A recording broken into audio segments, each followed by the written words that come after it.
All right, couple stories about Facebook here. This first from CNN. Facebook will start showing some of its users less political content. Once you get into the weeds here, it's not quite as exciting as the headline makes it sound. It's going to start off, I believe, this week for a small percentage of people in Brazil, Indonesia, and Canada to start seeing less political content. And then in the coming weeks, a small number of US users will also get the same treatment. I don't know if Facebook is going to market for you like, hey, you're getting less political content, or if it's just going to happen. It's interesting that this is happening now that Biden is president.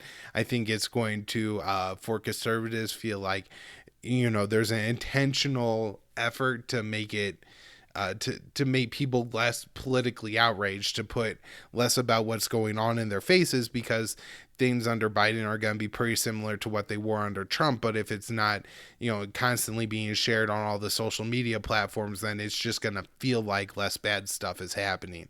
And so I think that's like kind of the conspiracy minded side of it, but it is interesting about the timing of it. And that Facebook isn't like more focused on, I guess, having an algorithm that shows you more content that you like. So, I like something and, another person has liked something and they've liked three other posts. It would make sense that Facebook would show me then those three other posts and have the algorithms kind of built like that, rather than specifically trying to show like puppy versus cat videos or political versus non-political content. Also, what is and isn't political, I think could be pretty questionable. The next one, also from CNN, titled Facebook is trying to fix its anti-vaxxer problem again.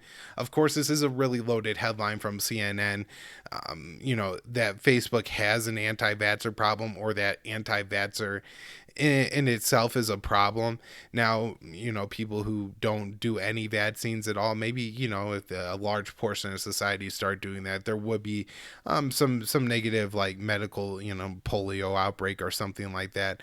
At the same time, people being skeptical of vaccines, I think is fair.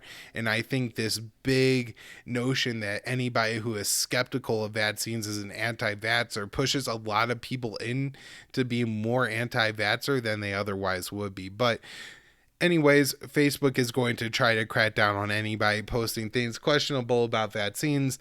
I'm sure that this has, they'll make it about polio and measles and stuff like that, but far more about making people comfortable with the COVID vaccine, which I believe the government is about to drop $1 billion to try to propagandize people into taking that thing.